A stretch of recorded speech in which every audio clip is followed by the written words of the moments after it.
Hi. Unfortunately, the big guy can't join us today, or he might show up. We'll see. But he tested positive for the third time for COVID. So We'll see. Maybe he'll join for a bit. We will see. yeah, we'll see. Oh, they said that you are muted. You That would are be not, that but would be you. it'll be my side. I think now would be. Hello, hello, hello. Yeah, I Can think you hear me now? it's fine now. I don't know why it was this low. What Matt was saying was he. Hello. I'll do it again. Yeah, do it again. Hello. Welcome to Prusa Live 44. I'm Matt Stoltz. With me is Nicholas Sousa. Joe, unfortunately, won't be joining us, or might be joining us for a little bit of time. We'll see. He's unfortunately tested positive for COVID for the third time. So it might just be Mickey and I, but that's okay. We're the fun crew anyways. So, yeah. Yeah. How you doing, Mickey?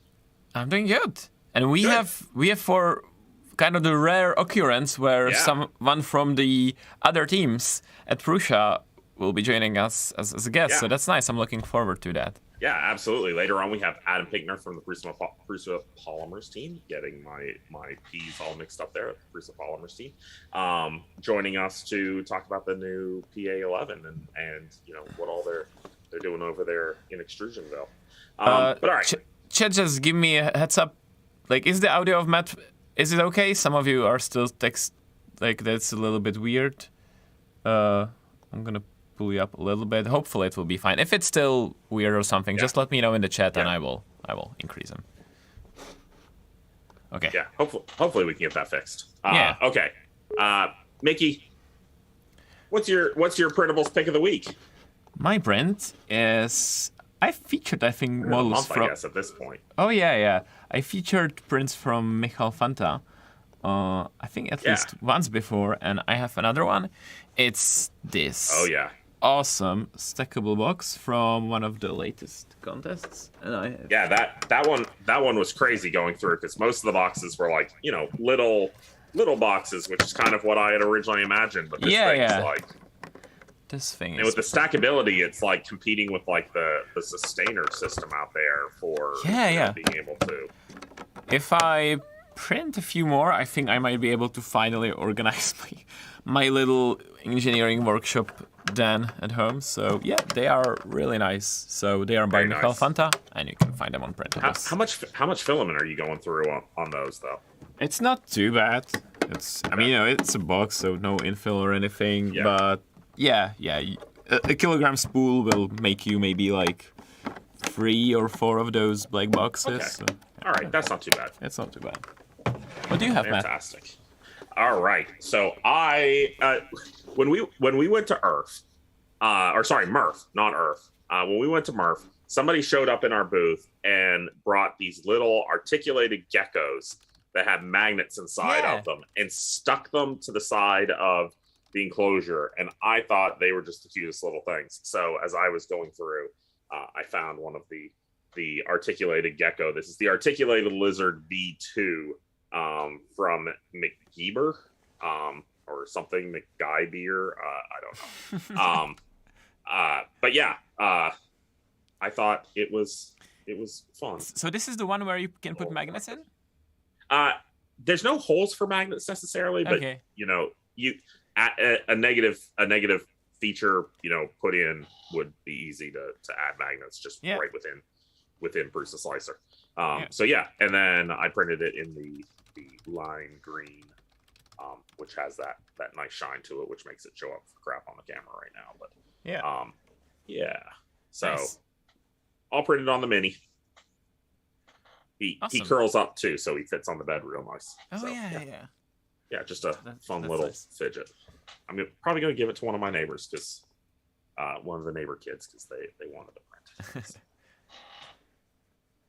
Okay, and we announced a bunch of stuff, and contests are running, everything's happening. Yeah, contests are going. We just launched our Mechanical Marvels contest, which will run until the middle of October.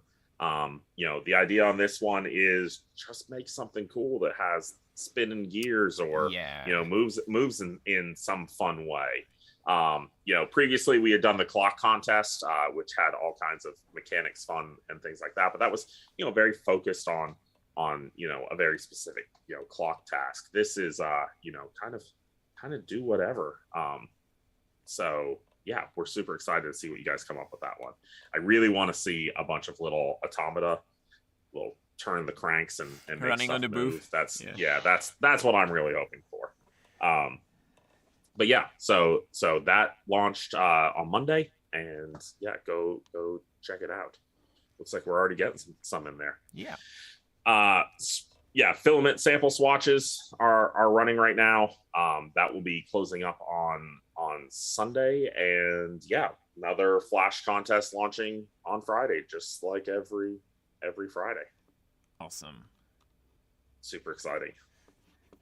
PrusaSlicer 2.5 release candidate 2 is out. Yes, it is. Yeah, and we're hoping this will be the last release candidate before we go live with it. So I think it's by now it's really stable. So yeah. I think the next release will be the stable one. If we find a minute in the stream, we can spend some time going through some of the new features. But what's your favorite new feature right now, Mickey? What's your? It's the Arachne, the one that you don't have to fiddle with, the Arachne perimeter generator. Because it just makes everything better, nicer. The prints are faster, texts come out better, and it just, instead of how thick do I need to make the wall in order for it to print with 2 perimeters, I just make the thickness whatever I want, and PrusaSlicer just like, I will just adjust them so it fits exactly too. So I think that's really, really incredible. Yeah, it really is great. I can't wait to see how all that comes out as it goes through. We've got a back to school sale running right now. For all of you that are Indeed. On the fence of whether or not you are ready for a Mark III in your life or another Mark III in your life. No better time than now. If you order a Mark III, either kit or assembled, you will get 4 extra spools of filament. That means 5 spools in total with your machine. That's a lot of filament to get started. That's a lot. You will get like a nice palette, and you also get access to the Prusa Academy course, even if it's the kit version. So I think if you were wondering about going for Mark III, this would be good timing. Yeah, and along with that, we also launched the Prusa Education kind of worldwide. And now that's a program that's been running for a while in the Czech Republic, right, Nikki? Yes, it has. We were sort of trying it out in here, and we gathered. If you go to Printables right now, you will see a new thing on top, and it's called Education. And Czech Republic is where we basically tried this out, and we got a bunch of great projects from the schools. So we translated 25 of them. So those are now in English, everything's translated, and some of them are really fun, like, printing water rockets or robotic arms, or this fantastic molecular model where, if the molecules attach in any rotation, there's normal magnet, but when there's a double connection where the orientation matters, the magnet is rectangular, so the molecule will automatically rotate into the correct position. So it's really nice. That's awesome. When chemists and professors work on this, they know what annoys them on the kits that they can buy, and they improve it and make it printable, make it so much better. So I'm really excited about this project. I'm really looking forward to see, how there emerges a community of professors, but it's for all educational institutions, libraries, some youth clubs, anything, and people creating cool educational printable projects and sharing them with others, exchanging feedback. So if you know a teacher who would be interested in this, definitely tell them about this. They can register right now. They will get a discount on our printers, and we will be running regional contests. So you can imagine that, for example, we will do one for, Germany, and we will say the top project in Germany. We will award the school with printers. So yeah, I think it will be really nice. That's fantastic. Yeah, Super cool. Working in the educational, I mean, in schools and universities, it's really nice because it's the future, and it has not been that long since I left school, and I always enjoyed meeting new technologies. So I think the future generation will look at 3D printer and they will be like, yeah, it's a printer. Like, come on. Oh yeah, it's normal. Right, and so many of these educational institutions are like going through, not just their first printers now. It's starting to be that they're getting, their second, their third wave of machines, and seeing like how to really, apply it, and what they need and what they don't. Exactly, and since you do get the course access with the program, you can send this even to a teacher who doesn't really know anything about 3D printers, and because he has the Prusa Academy course, it will take him through everything and teach him how to slice basic stuff. So I know teachers who knew absolutely nothing about 3D printing, and they are now always texting me on WhatsApp or something like, look what I made, and it's nice to see them excited, and then to show to their students, and now they are the cool teacher because they're 3D printing stuff. Yes, that's amazing. Awesome. Yeah. All right, we're a little ahead, but let's go ahead and bring in Adam. All right.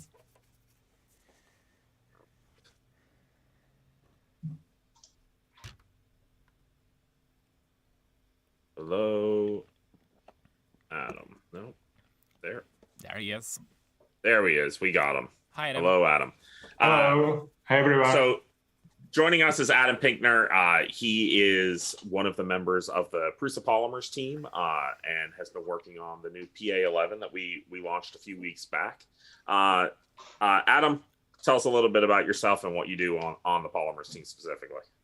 Well, I'm actually leading a team of filament development here at Prusa Polymers. So we are working on multiple projects and trying to push the filaments to be released as soon as possible and the best possible quality. Yeah, we. I will also say we kind of poked him before the show about any of the secret new stuff coming out that we can't talk about, but man. It's so exciting, like what's coming down the pathway, and so it's gonna be. It feels like it's not been that long since Prusa Polymers and Prusament emerged, and we got the first PLA, and now there's a whole lineup of different materials, and now we have the PA11, which was just released. Right. So, what's this? How is it better than the previous stuff? Well, it's definitely our most advanced material we have released so far. It has many awesome properties like great mechanical resistance. It's ideal for dynamically stressed parts like gears, for example, because of its low friction coefficient. It has high temperature resistance. You could get up to 190 without actually breaking the part. It has great chemical resistance. So it's ideal for applications where the part is raised under a lot of stress. So polyamides normally are resistant to things like gasoline, right? Like, so if you actually wanted to print like, say a petcock for an old moped or something like that, like you'd actually be able to print that with this and something like that, not have to worry about it dissolving from the gasoline. And that's perfect because it can both withstand the chemicals, so it won't melt in gasoline, and it can be near the hot part of the engine because because it can survive such high temperatures. Exactly. From my point of view, like 190 it's a lot for the material you can print on open printer. If you compare it to 50 degrees for PLA, then the difference is quite significant. Recently talked about a Formula 2 racing team, Haros. There are some also from Czech Republic, and they were just saying like, if it could survive like 160 at least for a few seconds, it would be great for us because we could test this out. and we were telling them like, oh, it might be able to survive like that, like continuously, and you could see them like just starting to think about all the things that they could suddenly start printing for the development team in Formula 1 or Formula 2. Right. Yeah. And now beyond just a normal like polyamide 11 that you would see in say an SLS or whatnot, this is actually a CF polyamide, right? There's carbon fiber added into it, correct? Yeah, that's right. We have added actually it's a recycled carbon fiber. It's collected from industrial waste and we use it again. There are a lot of upsides to adding carbon fiber to the polymer, because in general polyamides tend to warp and shrink when cooling down. So that's why we decided to put carbon fiber in it to make it more printable. So you can print large parts without warping. Was it printed in an enclosure, the Mark III cover, or outside of an enclosure? This one? Yeah. Outside. Okay, cool. Yeah, and I guess if you pair that with the enclosure, that will make open even more possibilities to print larger things without warping. Yeah, definitely. If you prepare like stable environment for the print, then it's definitely a benefit. Yeah. And another thing for printability is the surface, and we have a whole new sheet for PA11, right? Or I guess for PA in general, for other polyamides as well. Yeah, that's right. We have worked closely with a team who is preparing steel sheets, and we have developed a special type of steel sheet for polyamides, and especially for polyamide 11, which we've released, and we recommend printing on the surface because you don't need to use any glues or additional protective layer, and prints come off very nicely. You have some prints in here. I have this this air duct tubing, and huge. That's an X-axis. That's a big Mark III. Yeah, that's a big Mark III from that can print submerged in gasoline, I guess. And yeah, then some gears that the thing we talked about the gears is the low friction, right? Which is something I wouldn't immediately think about when I think about a new material, but I think that's really interesting that it has very low friction. So yeah, it's a really important thing for parts that you want to move, and also mass loss. It's quite low for this material. So if your parts are moving together against each other, then you're not losing any material, and you can keep them spinning for a long time. That's nice. I need this for fixing the gear in my garage door opener. Yeah, that's ideal solution for it. Yeah, plastic gear, and it just keeps getting ground away. I guess we can incorporate the first question from the chat, and that's that Zach Smith noticed there is a sticker on the inside of the spool. Can you tell us what it is? Yeah, it's actually a tag we use in our production to keep the data on the spool. I've heard, I don't know if is that true that we can screen a whole palette and see everything that's on it? Yeah, it's definitely possible to do it like that. Yeah, that's cool. Yeah. So I don't think it's I think it's a chipless RFID, right? So I don't think NFC, I know. So the normal readers I don't think work with that, but yeah, it's for our factory inventory, so we can. Yeah, it's actually in all of the spools recently, so it's not like special thing for polyamide. And since we're talking about the spool, let's talk about the spool, right? So it's it's definitely a different spool, that gray spool. So this is different. Why is this a different spool than the normal Prusament spools? It's actually a special spool for polyamide for drying at higher temperatures like 19 degrees, because with the standard spools, which are just pressed together, we've noticed that if you dry the material for, let's say, 90 degrees, then the spool will fall apart, because when you have the sides pressed against the cardboard core, due to thermal expansion, they'll expand a bit, and when they cool down, they'll shrink again. But the core will stay the same. So then you can actually pull the sides apart. So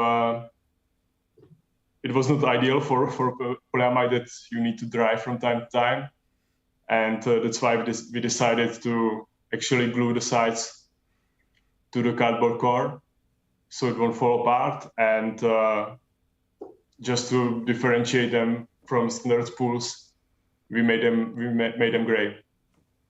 And the side effect is that it kind of looks cool with the with the black PA on it. It actually looks more technical, I think. Yeah. Professional. Yeah. That's fun how sometimes for completely different reason something turns out like this. And actually, another thing, that the laser marking is actually black on a gray sides compared to like the yellowish one or light one on the black sides. About the fibers in the filament, that's kind of basing the question on a question of a viewer. Do you know if the fibers in the polymer align in any way when they are printed, or is it more or less random? I would say it's more or less random. They align kind of, but not like 100%. Okay. We've actually done some scanning of the prints, and you could see the photos in the article, and the fibers are not like 100% aligned. Oh yeah, I can pull it up actually. Yeah, go on in the meantime. BioZombie Active asked, can the PA11 be printed on the Mini? We do not recommend it. Yeah, it's definitely not supported officially. Right. And we're not releasing the sheets for it right now, right? The special that's true. The special sheets for the Mini. That is true. It's even on the Mark III. It's on the very high end of the hot end capabilities, temperature-wise. Yeah. Not saying that you can't do it on the everything's possible, but it's not an out of the box experience where you select a profile in PrusaSlicer and it will suddenly work. You will probably have to tinker a little bit and maybe, I don't know, upgrade the heater or something like that. It's not an out of the box experience.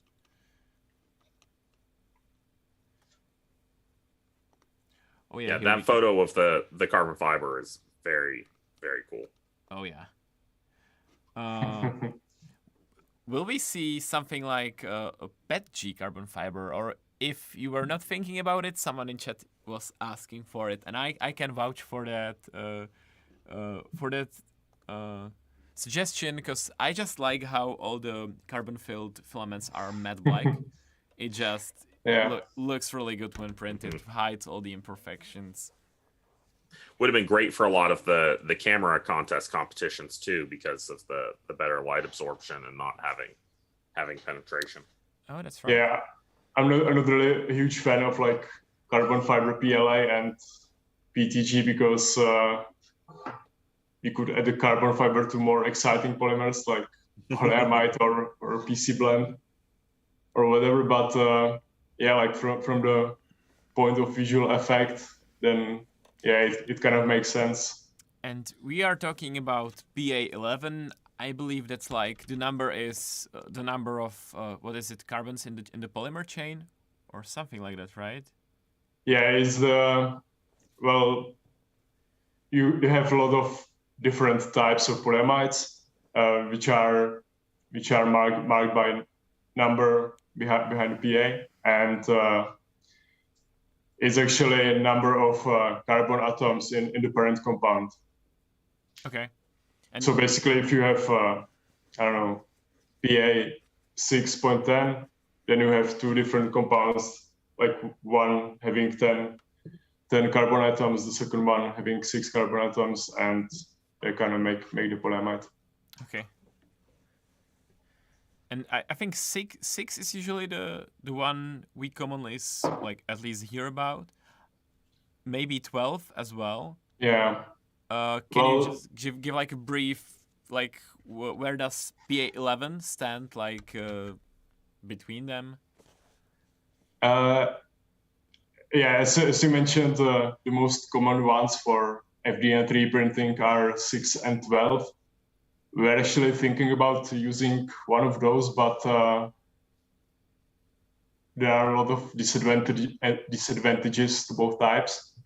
For example, PA6 is quite hygroscopic, that you can print for like 3 hours and then you need to dry it. So it's not something, it's not an experience you like our users to have. And on the other hand, PA12,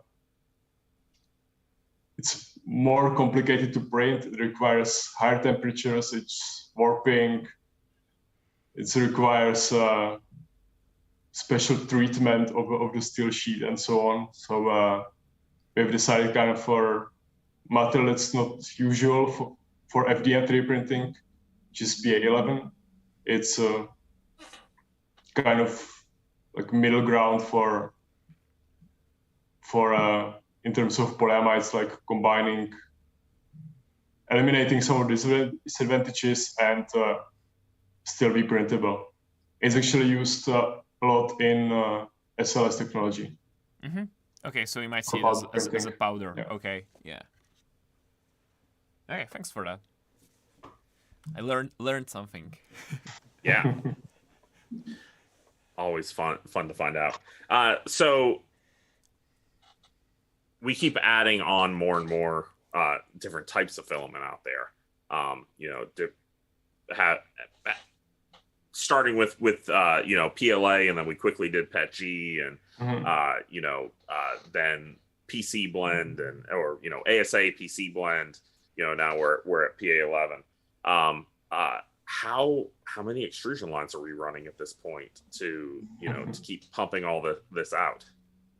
Yeah, currently we have 12 extrusion lines, which are producing filament, and additionally we have 2 twin screw compounding lines, which are producing the materials we develop internally. Yeah. Oh, that's right.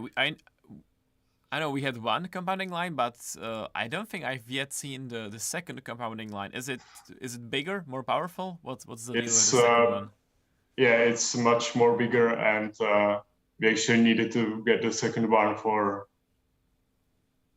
basically to expand our capacity. Okay.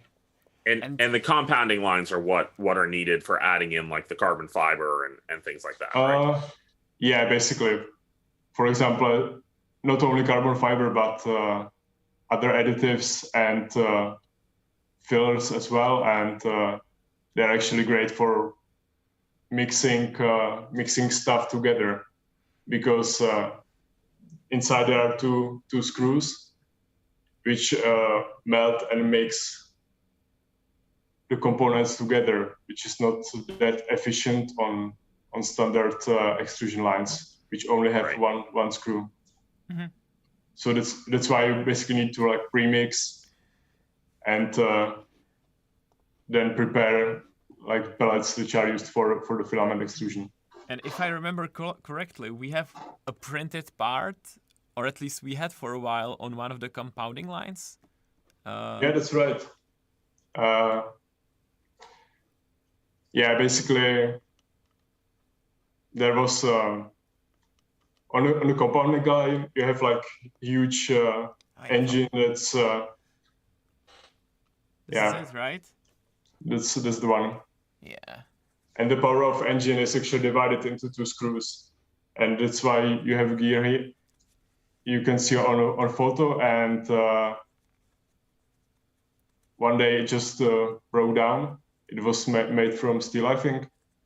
And so we've decided to test our PC blend if it can hold.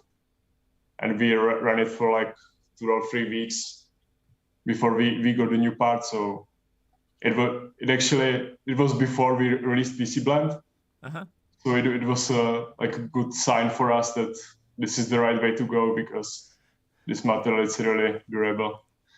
The circle closes. You need compounding line to create the new material and to test it. You print the thing for the compounding line, and yeah, it's kind of funny. It's all connected. We have a lot of stuff printed in our production.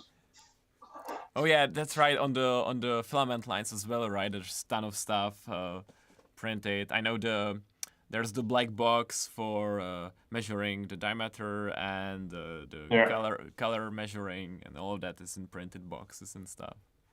Yeah, so we do test our materials in that way as well, because for the extrusion lines, we have a lot of like things that we would like to add and make and improve the production. So our engineers just print the part and we can test it directly. That's one of the great things I think a lot of people are amazed at when they do a factory tour of the Prusa factory, is how much of the equipment that is around the Prusa factory is stuff that we've actually built and, you know, designed and things like that. Like, there's so many jig stations for setting things up or, you know, cutting things, and, you know, it's all made out of the same 3030 extrusion as the Mark III with, you know, orange PET G parts, putting everything together, and it's really impressive. Speaking about all the different materials, worth mentioning that we have the Prusa material table. And I see that it has already been updated with the PA stuff, so the PA nylon sheet and with the PA filament. So if you're into data and you're into comparisons of everything, just Google Prusa material table and it will take you here. Which I look it up all the time, because sometimes I'm not sure what filament I can print on what sheet, and this is just the quickest way for me to find it. The key to that table, if you look, is get a satin sheet and print everything. Kind of. It has a lot of changes. Yeah, it has a lot of check marks on it. Yeah. I recently started actually running and trying a satin sheet, and I've been so impressed by it. I'm looking if we have any more questions that I missed, maybe. Yeah, if you guys have questions for Adam, let us know. Dirtwolf did ask, feel free to chime in as much as you can here. How hard is it to keep consistency when making material? So is a spool of Prusament PET G from last year, the same as a spool of Prusament PET G from this year? Yeah, it's basically the same. I mean, like, we check the quality all the time, but from time to time there's, for example, like pigment replacement in the composition. So we have to do all the trials and tests if it's like a real viable replacement. But from a customer point of view, it stays the same quality. Yeah. In like knitting and yarn, they have this thing called a master batch number, and a die lot number. Sorry, a die lot number. And that die lot number, like, you can guarantee that all your yarn's going to match so long as they have the same die lot number. But if you get them over a period of time, they may not match. How much has that been a struggle for you guys in keeping that like consistent color across things? Because I know a lot of other filament manufacturers, you can see really distinct differences between different periods of time with their colors. And I think you guys have done a great job of everything that I've seen of keeping a lot more consistency than we see out there in the industry. Yeah, sometimes it's bit more challenging because some of the colors do not mix with the polymer as well as they could be, but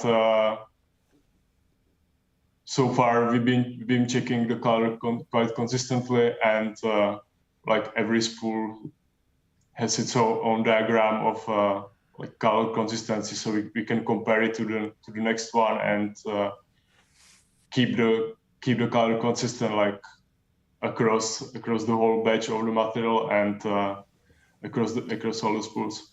Yeah, Do you whenever have? Go ahead. whenever I walk into the manufacturing lines, I see the screens with the big delta E, the deviation from the color, which is I think what they normally use in car industry, basically, right? To compare that every car with this specific color looks the same to the eye, because if it's less than some delta E, then you have a hard time telling them apart next to each other. Yeah. Yeah, and all of that is noted in the QR code information, the diagnostic information on the spool, right? Like, I believe color is one of the things that were. I think if you scan the QR code, you might be able to see this. I'm not sure if I don't think you'll be able to see the color measurement. The color. I couldn't remember if color but was only in there. diameter. But if it would be over the limit, it just gets discarded, right? And that's what we get internally to print with. Yeah, it's not getting discarded, but basically the whole company just having printers all around and printing. Yeah. So I'm a little bit annoyed this that way.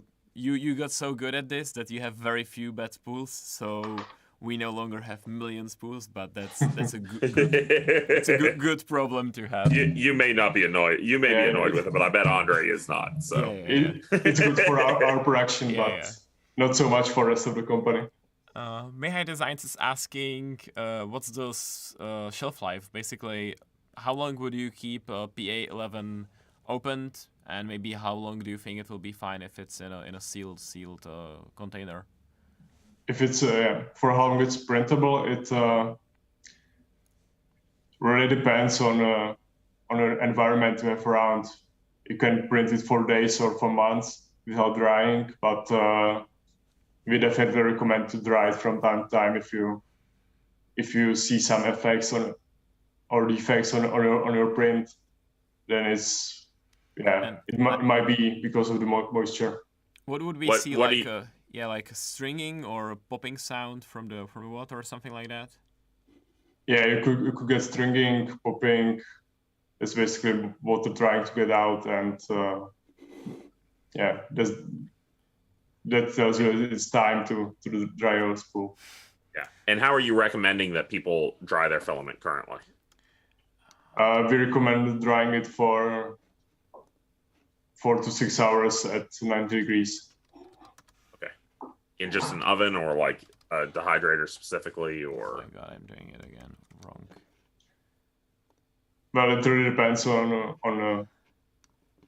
equipment that everyone has. Like, you could dry it in the oven as well, but but if you dry, then definitely it's recommended to keep it in sealed bag and you don't have it like open lying around if you're not printing with it. Yeah, take all those extra desiccant packets that you get in every other spool of Prusament and toss them in with your polyamide to have extra desiccant in there. Yeah, I knew this was there. Yeah, so if you're missing something, it's probably in the release article, and exactly as you say, Adam. Yeah, there's 90 degrees for 4 to 6 hours, and in the article, I guess we went a little bit conservative, and we say days to month in the open. I guess a little bit the problem here in the Czech Republic is that it's not very humid here. So I find that everything you guys make just survives a really long time. Right. But then when we were in Florida for Maker Faire, I remember people telling us that even PLA gets wet. I'm like, what? I have PLAs on the shelf for years and they are still fine. Right. But I guess when you have 100% humidity, the whole year, all year round. all Yeah. year round. Yeah, it's really. It's a bit different story. Right. We've had a couple people ask, and I'll go ahead and answer this one because it's a definite. They're asking if you need a hardened nozzle to print PA11, and yes, you do. Definitely. Anything that has a carbon fiber infill or carbon fiber additive to it is definitely going to require a hardened nozzle. Unless you're looking for a 0.6 millimeter nozzle and you don't want to buy it, you can just print with 0.4. Yeah, just and yeah, it will be 0.6 quite soon. Right. What Mihai is asking again, I mean, if it expires, even if it's unopened, I wouldn't expect it to, right? If it's not opened, I would expect it to stay dry. Yeah, and usable for quite a long time.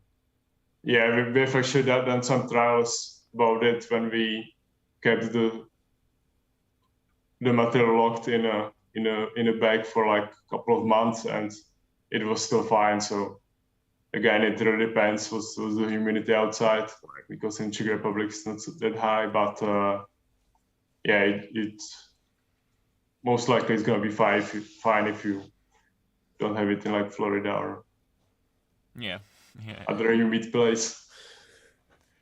We need to get some people like betaing stuff in Florida, just of like, okay, we're gonna send you everything early, but you have to like not open it for 6 months and then open the package. And we have Joe in the chat, but I think today he will be just a viewer, no, not a host. Yeah. Okay, Adam. I have one last question for you. There's so many Prusaments out there, colors and blends and varieties. What's your favorite? Hardest question. Yeah, that's it's like picking your favorite child, right? It's the hardest question because I've been in a Prusa Polymers since the beginning, and I've been basically like through all the testing and releasing new colors and materials. So I would pick like from a professional point of view, probably the pink PLA blend, because it took us quite. Miss Pink is huge in the community too. People love Miss Pink. Yeah, it took us quite some time to figure out how to do the effect and how to color it and so on. Otherwise, I kind of like ocean blue in PTG, because that's the color I would like to have on my car. Nice. But I had a huge headache taking pictures of that color because it's called ocean blue, but it's like green blue. And if you have the settings on the camera just ever so slightly off, the color comes out completely different than in person. So I had to edit the whole thing to just look different to match what it actually looks like. It's a really interesting color. I don't think I have that one. I need to get some of that. It's like if you ask someone, they will immediately say like a color, but sometimes it will be green and sometimes it will be blue. It's a little bit. It's not that specific, so yeah, you can really tell on first try. It's like if you as you mentioned, if it's blue or green, it's kind of something in the middle. Yeah, and it's not cyan too. It's just a little bit different. It's interesting. Yeah, and those can be some of the most fun ones, right? Yeah, What color is that? Yeah, for sure. Well, Adam, thank you very much. You've been awesome. I'm sure our listeners enjoyed getting a little insight of what's going on in the Polymers team. And yeah, as some of those other things start to come out in the future, we'll have to have you back on to talk about the amazingness. Looking forward to that. So, all right. Thank you. Fantastic. Thanks, you, Adam. Bye. Bye.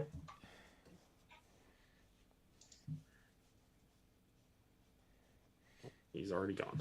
I was too busy trying to find my mouse. I'm running the dual monitors, and I'm like, "Where's my mouse?" It was on the other monitor.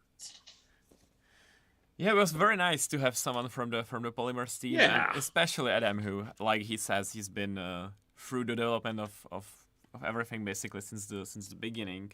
So now we are here with PA11, and I'm looking forward to see what they come up next, because this is already pretty crazy material properties wise. So we will see what they have in the bag for us. Uh-oh, Jordan's matting me. I don't know what I did. Matt? Yeah, I don't know. Anyways, all right. So moving on. Every show, we ask you guys to send us, some pictures of what you guys are working on, and tag us on Twitter with #PrusaLive. Have a photo of the print that you're working on the machine, and you guys have a chance to win some of this fancy Prusament that we're talking about. So we've got our picks all lined up for this month. That's right. So number 3 goes to Extruteam. With this lamp, he designed it and uploaded to Printables, which is very nice. But even just speaking about the print, that's an interesting looking lamp. I like it. It is. It's very fun. Nice. So and then that bronze PLA just yeah, looks so good. Yeah. Good for it. From the distance, I bet it doesn't look like here. It looks like glass. It's very nice. Yeah, when it's actually on. So congrats, Extruteam, and we are moving to our who's our number 2? Number 2. And oh boy, I already see it loaded. Number 2 is big. It's very big, but it's printed on the Mini. It's by Astrobyte. And boy, look at this huge watchtower. Yeah. I'm assuming it's a dice tower, right? But maybe it's not. Yeah, I'm thinking about it too. Maybe it is, but maybe it's just a model for some I don't know. fantasy landscape. So yeah, Astrobyte, if you watch this later, or if you're watching right now, would love to learn more about the model. So please leave that in the thread. It's super cool. I love the details in it. And he added some cool light to his Mini. I like that too. Yeah, I like that too. The little double Y light off of the Z-axis there. I was thinking all he's missing is a handle there, and it would be a very tricked out Mini. Yeah, and we are moving to the winner, our number 1. And our number 1 is someone most of our viewers will already know. This is not the first time he is showing something really cool. So it's by Raptoron, and it's this print of the Glide Dragon. But the thing that really caught our attention is the backlighting. Use of that glow, yeah. The glow, that's incredible. So here. And Raptoron always does a great job of photographing his prints too, and really making things come to life. And yeah, this is a really awesome print. The glow really that blue looks nice just on it normally, right? Like in the light, but then the fact that it glows in the dark, it's just that's really great. That's epic. Yeah, congratulations. This is incredible. And I love it. You can still see other parts of the dragon in the picture. Right. You can see the eye and the overall shape, but then just the glowing pattern. Right. It's incredible. Now we have 3 every week, but Mickey, you specifically had a honorable mention this week. Oh, we can do that. As awesome. Yes, I will do that. So no prize on this one. We can only give away so many prizes, but we did want to give some on-show credit because we thought this was a pretty great print also. Yes. So it's by Jakub Ružička. That's a fellow Czech. And it's the SpaceX Starship, but including the launch tower. The launch tower, yeah. And including the funny, I don't know if they're actually going to do it, but the chopsticks that they intend to catch the rocket with when it comes back, which is completely, utterly insane. I love it. So So yeah, congrats to, I mean, just for amazing print, Jakub. And Right. actually, now that I'm looking at the printer, that's the anniversary special edition signed by Joe. It is. It is. Yes. So that's nice as well. Nice to see it in the wild. Yeah, I love seeing those show up. I've talked to a bunch of people recently that have them, and so Yeah. it's been nice. Okay, we have about 10 minutes. I think that's it for the most of what we wanted to go through the show. Right. I will. You did want to if we had some extra time, you wanted to show off some features on PrusaSlicer 2.5. I don't know if we're gonna do many, but just one cool that I discovered when I was writing about all the cool things that the version 2.5 can do is the seam painting is now quite a bit smarter. So if I slice this and then go, I'm gonna zoom up, you can show the seam, which is where the perimeter starts and ends, and it automatically just picks a sharp corner when it's set to aligned. But you can imagine then on a more complex model, it wouldn't. I mean, it would, but it would be all over the place. So you might want to force it somewhere with the paint on seam function. So I will do that. And when I slice it, I guess maybe unsurprisingly, it's there, which is amazing. But the thing is, even if I kind of make the painting kind of crappy, really crappy, it's still gonna find the sharp corner in the painted area, which is Nice. definitely wasn't easy to implement, and it was definitely not the case before. In the previous version, it would sort of follow the midpoint in the painted area. So if I did, I'm gonna try to make it straight, but you can see that it's not perfectly straight, and even the painted, the generated seam would not be perfectly straight, but now it is because it's really smart and it automatically finds, or at least tries to find, sharp corners. And another thing is, even if you don't paint it at all, it really tries to find a corner which is not visible, so as much from the inside of the model, which is also really smart. So it's the little things, but it's nice to see that the seam placement is smarter now. So yeah, I know that's just really cool. And I guess if we have 15 minutes, I'm gonna do one more, and that's in speed. It's the pressure equalizer. So what this thing does, if you know about linear advance, that kind of try to tackle the problem of pressure in the nozzle, and when you stop extruding, the filament still comes out, and it tries to balance that by extruding more or less as needed. And what the pressure equalizer does is it tries to combat the same thing, but in a different way. So this changes speed. More specifically, it makes smooth transitions between features that are printed at a different speed. So if I set this to, say, 2, and I will slice it, and then I will change into the speed preview, we will be able to see at what speed is each feature printed. And there we go. Speed. And if I go into some interesting layer, oh, there we go. Look at this corner. So what is happening is the infill is being printed at a high speed, but the perimeter is printed slower, and the external perimeter is printed even slower than that. So rather than the printer just, printing one thing and then immediately jumping to another at high speed, there is a smooth transition. Of course, the printer has acceleration, so it will never be completely instantaneous.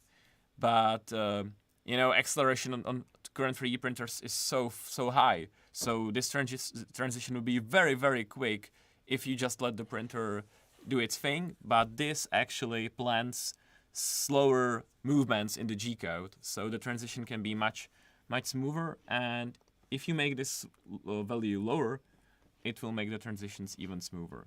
So especially on Bowden printers, if you're running one of the cheaper Bowden printers, this might really help you improve the print quality. You can see now that the gradient is longer.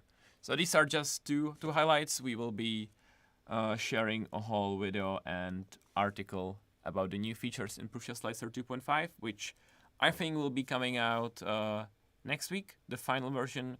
The release candidate 2 is out. It's very stable. I think this is basically it. We will just test it some more, let the community try it out, and then release the stable version. Yeah, we hope it'll release next week, but that all depends on you guys and testing. So give the release candidate a shot if you can, and let us know, if there's anything that we missed. So Durgraf asked, when is PA11 CF available? It actually launched a few weeks ago, but you guys loved it so much it sold out. So hopefully within the next couple weeks they'll have another batch done. Excuse me, I got hiccups all of a sudden, and it will be available again. It's always hard to say when until you actually get the goods, but the current estimate is 2 weeks, and we will keep you posted if it gets better or worse.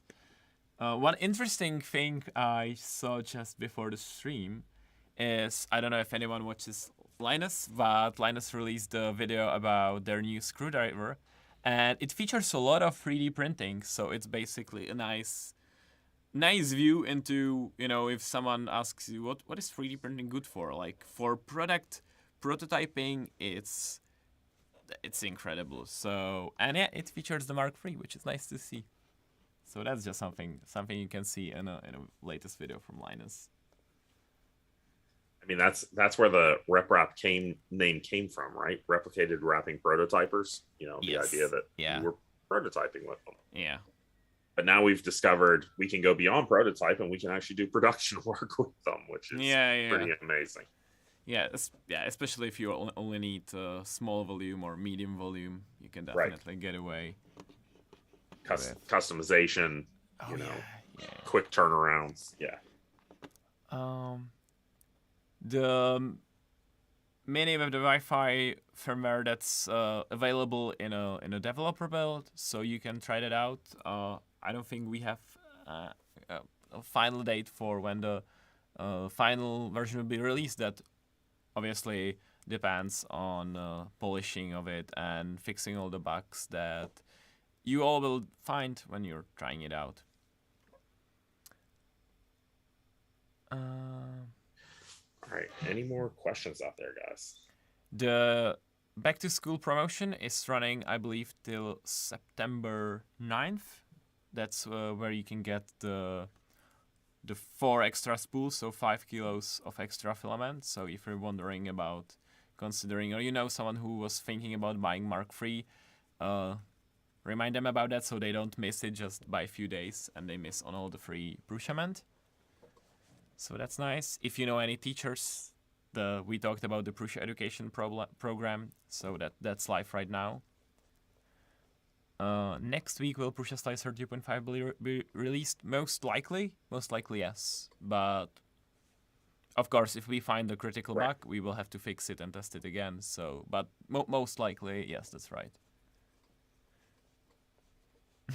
Extra Team is asking if you're still printing more hexagons for your background. I have a whole stack of them. I need to change my glue because I was using hot glue and some of them are falling down. Okay. And so I've got to change what glue I'm using, and then I'm going to go back to them. But I haven't been I have a whole stack to go up. I just have to change what glue. So yeah. There was a question if you can exclude an area from seam.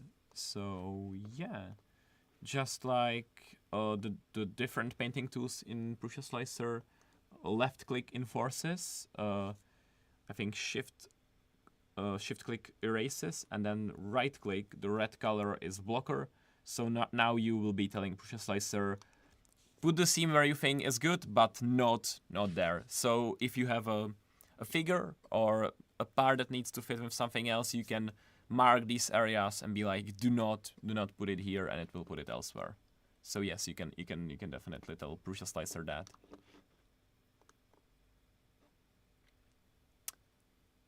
Donald Sayers asks, will we be able to use Prusa meters on printed solid Prusament? While printed solid is selling Prusament, you can't use your meters to to buy directly from them. And currently there are no Jesse filaments, which are the actual printed solid filaments. There are currently no Jesse filaments available with Prusa meters. Yeah. Well, that'll be kind of nifty at some point. Maybe in the future, Yeah. but not right now. Osman is asking if you can mix the classic perimeter generator and Arachne. You can switch between them. I don't think you can customize it on a object per object basis. Yeah, I don't. Wow, that's I'm interesting why you might want to do that, but slicing mode. That's probably something else. I don't think you can.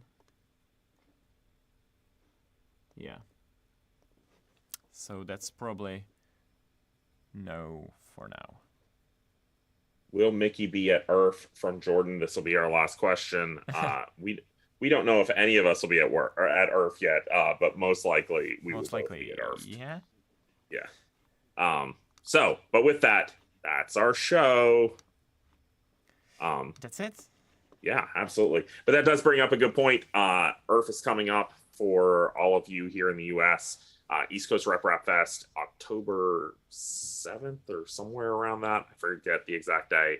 But a bunch of us will be there, including Joe, if he can ever stop getting COVID. So we look forward to seeing lots of you guys there. But for now, that is our show. Thank you. Keep printing, stay safe, and we will see you guys next month. See you guys.